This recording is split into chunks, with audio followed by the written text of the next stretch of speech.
Yeah, it's delicious. I have eaten ramen so many times in my life that I'm able to now replicate it at home, and I'm going to show you exactly how I do it. The first thing I'm going to do is saute my garlic. I heated a pan with a little bit of olive oil. I'm just going to add my garlic. I'm going to let it brown on the stovetop. Utilizing this much onion, just also cut it. And let's also add it to the pan. Because I have a crock pot, I'm going to be using it, but you can just do this with a pot on the stovetop. You're going to want to fill it about halfway. Once your onion and garlic look like this, you're going to want to add it to your pot. I want my broth to taste a little bit like miso. I'm going to be using some white miso paste. This is oyster sauce, and we are also going to be using it. 1/4 cup of this oyster sauce, soy sauce.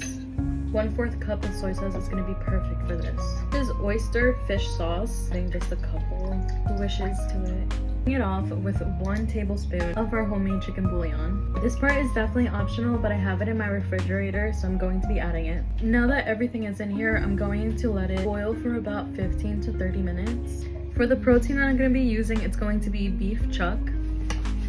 Heated up my pan a little bit, so I'm just going to be seasoning it. You can season it however you want.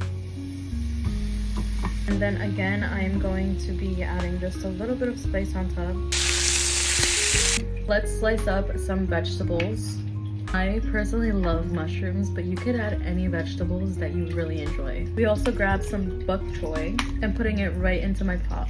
Our meat is all ready, and you do see a little bit of red coming out. Okay? You don't want it to be overcooked. Put this right into our broth.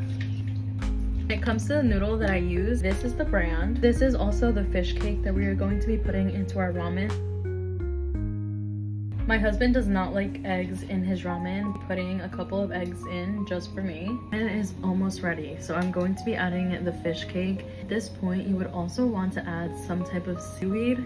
But when we went to the grocery store, we completely forgot about it. It's time. Vegetables first. And the fish cake. And of course the main part. Look how beautiful. This is David's plate, and then this is my plate. I made some hot chili oil. I have the recipe on my profile. Bring everything together. Let's match our plates. 5. Yeah, it's delicious.